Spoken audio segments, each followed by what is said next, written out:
पहले दिन महाराणा प्रताप गौरव और फतेह सागर लेक देखने के बाद दूसरे दिन का प्रोग्राम था कुंभलगढ़, हल्दी घाटी और नाथ द्वार टेम्पल जाने का। ये सभी चीज़ें अगर आपने देखनी है तो आपको सुबह जल्दी उदयपुर से निकलना पड़ेगा। 7 बजे करीब आप निकल जाएं। अगर ब्रेकफास्ट वहीं पर अवेलेबल है तो कर लें, नहीं तो ये जो मैं आपको दिखा रहा हूँ JFC कॉर्नर, ये बहुत ही बढ़िया रेस्टोरेंट है और ये ऑन द वे है।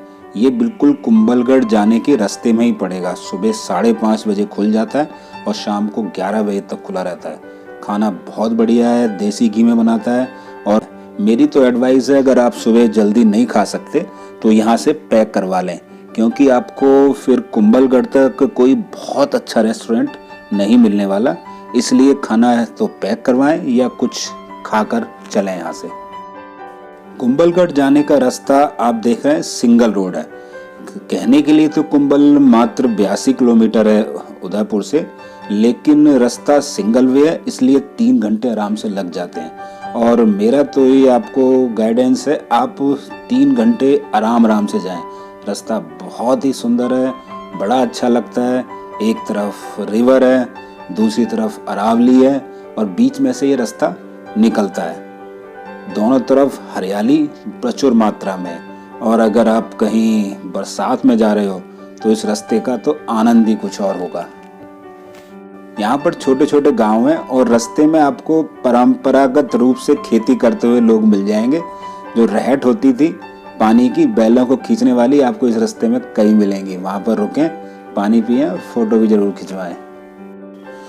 यह किला सुबह 9 बजे खुल जाता है, इसलिए आप 9, साढ़े 9, 10 बजे तक पहुंचेंगे तो आपको जल्दी जाने का बेनिफिट होगा कि आपकी गाड़ी पूरी ऊपर किले तक चली जाएगी। गाड़ी वाले को कहिए हमें यहाँ पर छोड़ दीजिए और 1 किलोमीटर पहले पार्क कर लें। उसका फायदा आपको जब किला देखकर आओगे तब मिलेगा, क्योंकि आपकी गाड़ी पहले पार्क होगी तो यहाँ सैटरडे और संडे को बहुत जाम लगता है। उस जाम से आप बच जाओगे, आराम से किला देखकर आ सकते हो। अगर किला देखने के लिए आपको गाइड मिल जाए तो बहुत अच्छा है। हमें नहीं मिल पाया था, कोरोना काल था। अगर गाइड नहीं मिलता है तो आपको देखने में थोड़ा टाइम ज़्यादा लग जाएगा और इसकी खूबसूरती का अच्छे से पता नहीं लगेगा। कहते हैं इस जगह पर कभी जैन राजा संपराती राज करते थे 6वीं शताब्दी में, तो उनकी तो कोई यहाँ पर यादगार नहीं थी, लेकिन कहते हैं उनका किला इसी जगह पर था। और इसी जगह को, क्योंकि ये जगह बड़ी सेफ है, राणा कुंभा ने किला बनवाने के लिए चुना। 15वीं शताब्दी में यह किला राणा कुंभा ने बनवाना स्टार्ट किया और उस समय के फेमस आर्किटेक्ट थे मंडन। उन्हीं की देखरेख में यह किला बनवाया गया। राणा कुंभा की रियासत में छोटे बड़े कुल मिलाकर 82 किले आते थे और कहते हैं राणा कुंभा भी बहुत अच्छे डिजाइनर थे।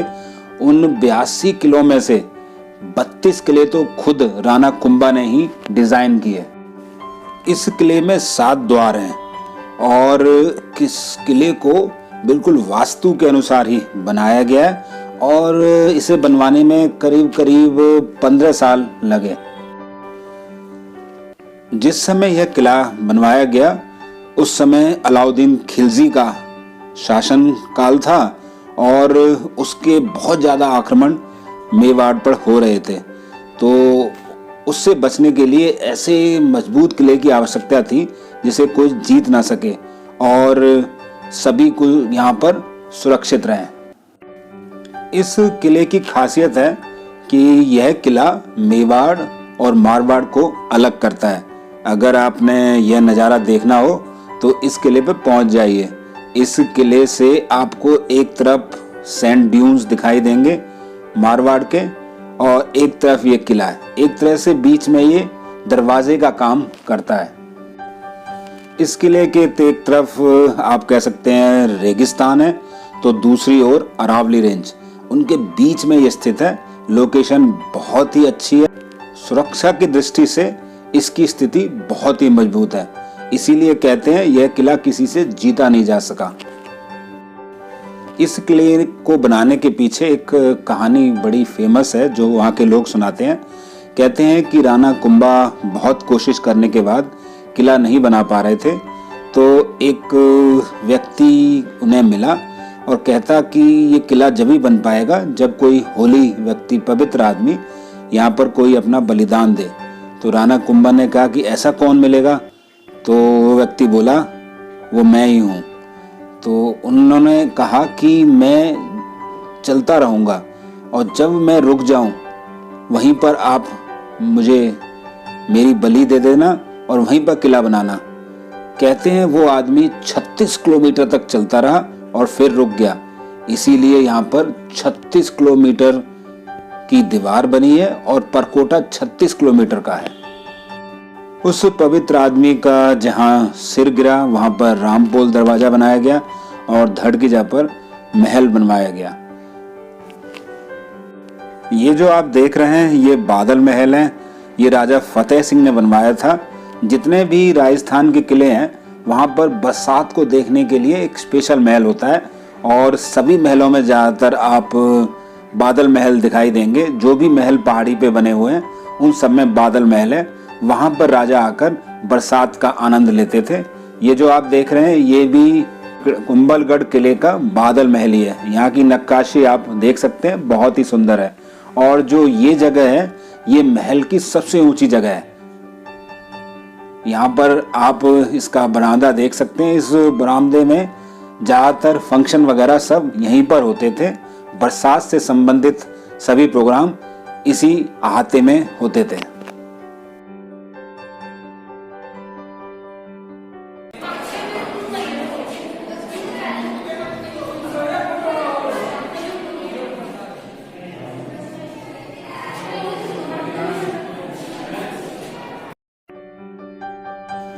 यह किला वर्ल्ड हेरिटेज साइट में आता है और इसीलिए बहुत ही इस किले का ध्यान रखा जाता है।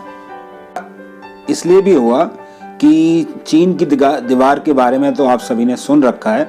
चीन के बाद ग्रेट वॉल ऑफ इंडिया इसी किले में है, इसीलिए इस किले को बहुत ही महत्व दिया जाता है। और जो ये ग्रेट वॉल ऑफ इंडिया है यह वर्ल्ड की सेकंड लार्जेस्ट वॉल है। इसे बनाने में 15 साल लगे और 36 किलोमीटर लंबी यह दीवार है जो कि किले की रक्षा करती है। अगर इसका हम तुलना चीन की दीवार से करें तो चीन की दीवार को बनाने में बहुत साल लगे, 100 साल लगे और उनको कई राजाओं ने मिलकर बनाया, जबकि इस ग्रेट वॉल ऑफ इंडिया को सिर्फ राजा कुंभा ने ही बना दिया था। और इसकी खासियत उससे भी ज़्यादा है, चाइना की दीवार से भी ज़्यादा है। क्योंकि यह कहीं पर 15 फीट और कहीं पर 25 फीट तक चौड़ी है। इस दीवार पर कहते हैं 8 घोड़े एक साथ ही दौड़ सकते हैं, यह इतनी चौड़ी है। और कुंभलगढ़ जाने का सबसे विशेष आकर्षण यह दीवार ही है जो कि इस किले को 4 चांद लगाती है। इस किले को ना जीते जाने का मेन कारण यह ग्रेट वॉल ऑफ इंडिया ही थी। इसको कोई भी तोड़ नहीं सका और आज तक भी नहीं टूटी है, जबकि ग्रेट वॉल ऑफ चाइना को तोड़ दिया गया और उस पर मंगोलों ने आक्रमण करके बिल्कुल तोड़ दिया था और चाइना पे कब्जा कर लिया। इसी किले में महाराणा प्रताप का जन्म हुआ था, उनका बचपन यहीं पर बीता। ये आप किला देख सकते हैं, बहुत ही सुंदर लगता है नीचे से देखने पर। और इस किले के अंदर पीने के पानी की इतनी व्यवस्था है कि बहुत बड़े बड़े तालाब बने हुए हैं जहाँ पर पानी इकट्ठा रहता है और कई वर्षों तक लड़ाई के पूरे सामान इस किले के अंदर थे। इस किले का मुख्य आकर्षण ग्रेट वॉल ऑफ इंडिया तो है ही, और एक बात मैं आपको और बताता हूँ। शाम के समय पर यहाँ पर लाइट जलाई जाती हैं, मशाल जलती थी पहले, जिससे कि पूरी की पूरी ये ग्रेट वॉल दिखाई देती है, बहुत ही सुंदर लगती है। और रात को लाइट एंड साउंड शो भी होता है, वो उसे देखने के लिए आपको कुंभलगढ़ ही रुकना पड़ेगा। वहाँ पर भी बहुत सारे रिजॉर्ट हैं, चाहें तो आप वहाँ भी रुक सकते हैं। इस किले में छोटे बड़े मिला के 360 मंदिर हैं, जिसमें से 300 जैन मंदिर हैं और 60 हिंदू मंदिर हैं। उनमें फेमस है गणेश टेम्पल, ये आप देख रहे हैं, ये वेदी टेम्पल है, जैन टेम्पल है, पार्श्वनाथ टेम्पल है, बावन देवी टेम्पल है और बहुत से मंदिर हैं जो यहाँ पर हैं। इसीलिए अगर आप इसे बहुत अच्छी बारीकी से देखना चाहते हैं फिर तो आपको कुंभलगढ़ के पास रिजॉर्ट में किसी में या रहने की बहुत सारी जगह हैं, वहाँ रुकना पड़ेगा, तभी देख पाएंगे। नहीं तो इसको 3-4 घंटे में आप आराम से देख सकते हैं अगर दिन में देखना चाहें।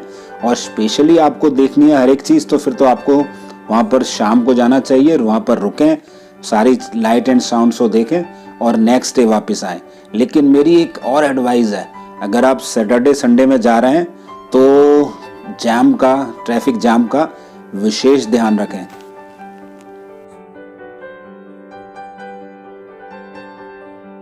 ये आप देख सकते हैं सभी मंदिरों का समूह किले में घुसते ही सीधे हाथ की तरफ है और किला उल्टे हाथ की तरफ से। मंदिर भी बहुत सुंदर हैं और इसीलिए आप इस किले को बड़े आराम से, इत्मीनान से देखिए।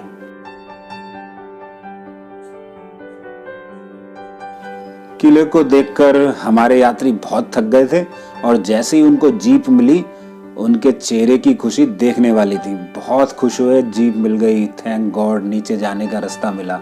और जैसे ही नीचे पहुंचे आप ये जाम देख सकते हैं। जाम कभी 1 किलोमीटर तक जाम लगा हुआ था, लेकिन हमने अपनी गाड़ी पहले ही 1 किलोमीटर खड़ी की हुई थी, इसलिए हमें कोई ज़्यादा फर्क नहीं पड़ा। इसलिए आपको मैं एडवाइस करता हूँ सैटरडे संडे जाएं तो थोड़ा टाइम लेके जाएं। अगर वहीं पर रुकना है तो कोई प्रॉब्लम नहीं, नहीं तो ऐसे जाम से आपको जूझना पड़ेगा। और इससे आपका हल्दी घाटी और नाथ द्वारा का प्रोग्राम भी अफेक्ट हो सकता है, इसलिए टाइम से निकलें। यहाँ पर खाने के लिए रुकना चाहें तो रुक जाएं। अगर आप टाइम से जाएंगे तो हल्दी घाटी में आप खाना खाएं। हल्दी घाटी में खाने की बहुत बड़ी व्यवस्था है। 2 बजे तक आप हल्दी घाटी पहुंचोगे यहाँ से निकल के, तो आराम से आप हल्दी घाटी में खाना खाएं। हल्दी घाटी को जानने के लिए वहाँ पर एक म्यूजियम और एक थिएटर बना दिया गया है, उसमें भी टिकट है। आप उसको देखकर पूरे हल्दी घाटी में जो घटना घटी थी वो अच्छे से जान सकते हैं। 2 घंटे में आप ये सारा हल्दी घाटी म्यूजियम देख लेंगे। और खाना मैंने आपको बताया, यहाँ पर खा लिए, बहुत अच्छा खाना यहाँ पर मिलता है। ये आप देख रहे हैं हल्दी घाटी, पीली मिट्टी यहाँ पर है दोनों तरफ। और ये रास्ता कभी बहुत सकरा था, कहते हैं कि यहाँ से सिर्फ एक घुड़सवार ही निकल सकता था, अब ये काट कर सड़क बना दी है। इसीलिए कुंभलगढ़ के दुर्ग अजय रहे, क्योंकि यहाँ से कोई सेना पार जा ही नहीं सकती थी। यहाँ से आप 1 घंटे में नाथ द्वार पहुँच जाएंगे। नाथ द्वार जाके आप स्लॉट देखकर जाएं, स्लॉट के हिसाब से वहाँ एंट्री होती है। और बहुत अच्छा मंदिर है, आप उसे वृंदावन का बड़ा रूप कह सकते हैं। बहुत अच्छे बाजार हैं, वहीं पर आप डिनर कीजिए, दर्शन कीजिए। और इसके बाद अगर आप ये सब काम समय से कर लेते हैं तो वहाँ से आते हुए उदयपुर के पास एकलिंग जी का मंदिर पड़ेगा, जो कि महाराणा प्रताप के कुल देवता है। उदयपुर का दूसरा दिन आपको कैसा लगा, लाइक कीजिए, सब्सक्राइब कीजिए और दोस्तों में शेयर करना मत भूलिए। और लास्ट एपिसोड में उदयपुर के मैं आपको लोकल घुमाऊंगा और सभी जानकारी डिस्क्रिप्शन बॉक्स में दे दूंगा।